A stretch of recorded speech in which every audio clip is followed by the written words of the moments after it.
Portugese rijst met chorizo en zeevruchten. Een lekker mediterraan gerecht, wat ook lekker is op de camping.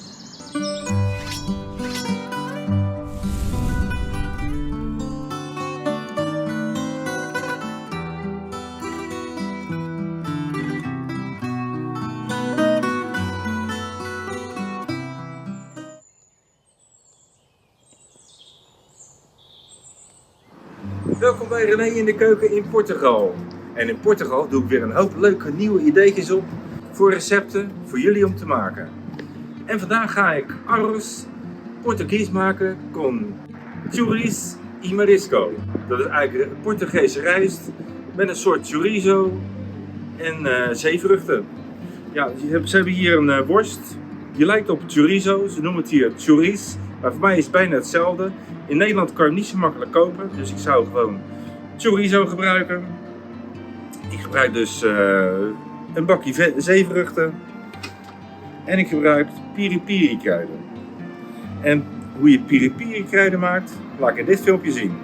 Voor de Portugese piri-piri kruidenmix heb je een hoop specerijen en kruiden nodig. Maar als je het eenmaal hebt samengesteld, kan je het keer op keer gebruiken. Doe 2 eetlepels gerookt paprika poeder in een kommetje. Een eetlepel gemalen zwarte peper, een eetlepel zeezout, een eetlepel peperoncino of cayennepeper, een eetlepel knoflookpoeder, een eetlepel uienpoeder, een eetlepel gemalen komijn, een eetlepel gedroogde peterselie, een eetlepel gedroogde oregano, een eetlepel rietsuiker en een theelepel cardamompoeder. Meng dat even goed door elkaar heen.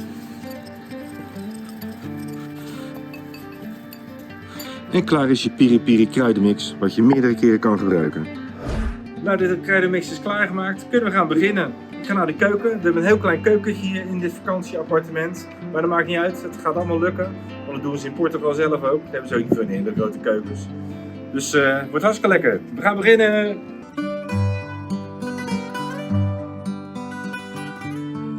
Nou, hier in dit kleine keukentje gaat het allemaal gebeuren. Ik ga lekker aan de slag.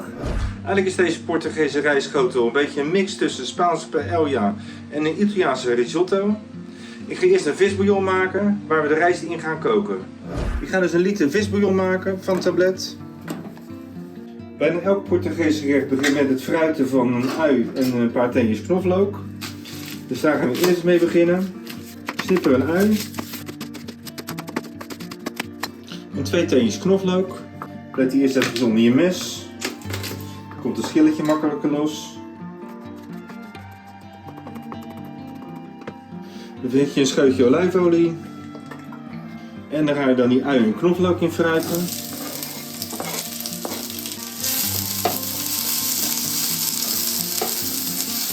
Ik ga een halve chorizo gebruiken.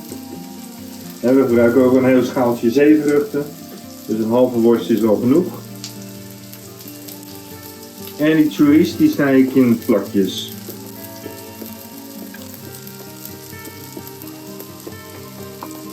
Als die ui er een beetje doorschijnend uit begint te zien, ga ik die chorizo toevoegen. Die laat het ook even lekker meebakken. Laat het vet er maar een beetje uitlopen. Hè. Deze worst is al vrij vet. Maar het vet zit vol met smaakstoffen en dat is lekker om straks weer de andere ingrediënten in te bakken. Ga ik ertussen een bakje kastanje champignons snijden.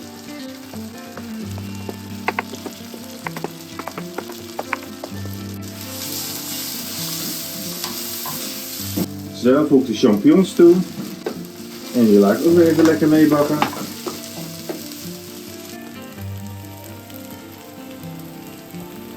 Nou, dat begint allemaal lekker gebakken uit te zien. Ik ga de rijst toevoegen. 2 kopjes arborio rijst. Of risotto rijst. Of paella rijst. En die rijst die bakken we ook even mee. Zodat die korrel mooi glanzend eruit ziet. Dan voeg ik een volle eetlepel piri-piri kruiden toe. En ik doe er een bakje zeevruchten bij. Wat bestaat uit mossels en garnalen. Inktvis. En dan ga ik de visbouillon toevoegen totdat het geheel helemaal onder staat. Dan voegen we tot slot nog een scheutje witte wijn toe. En dan laten we dit zo'n 20 minuten pruttelen totdat de rijst gaar is en net niet helemaal droog is gekookt.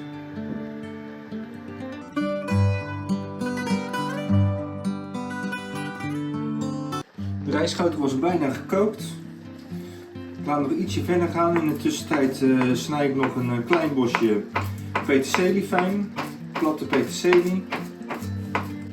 Voeg het maar toe. En roer dat er doorheen. En als het dan zo eruit ziet als dit, als de rijst nog niet helemaal droog is gekookt en je nog wat ziet borrelen, is het goed. Dan heb je eigenlijk rijst in een hele lekkere saus.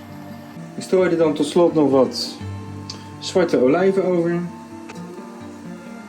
En garneer het met wat blaadjes hele peterselie. Ja, dat ziet er toch super lekker uit.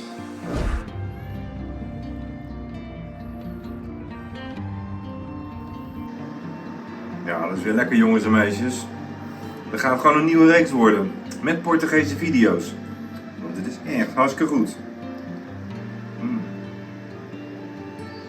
Die rijst is hartstikke smaakvol. Lekker in die bouillon en die spijsmix gekookt. Goeie mix van die chorizo met die zeevruchten. Zo goed. Ik zou het zelf eens gaan proberen. Want het is niet zo moeilijk. Het receptje kun je vinden op reneindekeuken.nl. Geef even een duimpje omhoog onder de video. Laat een reactie. Vergeet niet te abonneren. En mocht je nou al geabonneerd zijn, zet dan even dat belletje aan. Want dan zie je altijd vanzelf wanneer er weer een nieuwe video aankomt van mij. Nou, ik zou zeggen tot de volgende keer. Adios. Oh nee, dat zeggen ze in Spanje. Maar ik weet niet wat ze hier zeggen. Ciao. Ciao. Ciao jongens. Tot de volgende Portugese video hè. Ik ga lekker verder eten. Doei.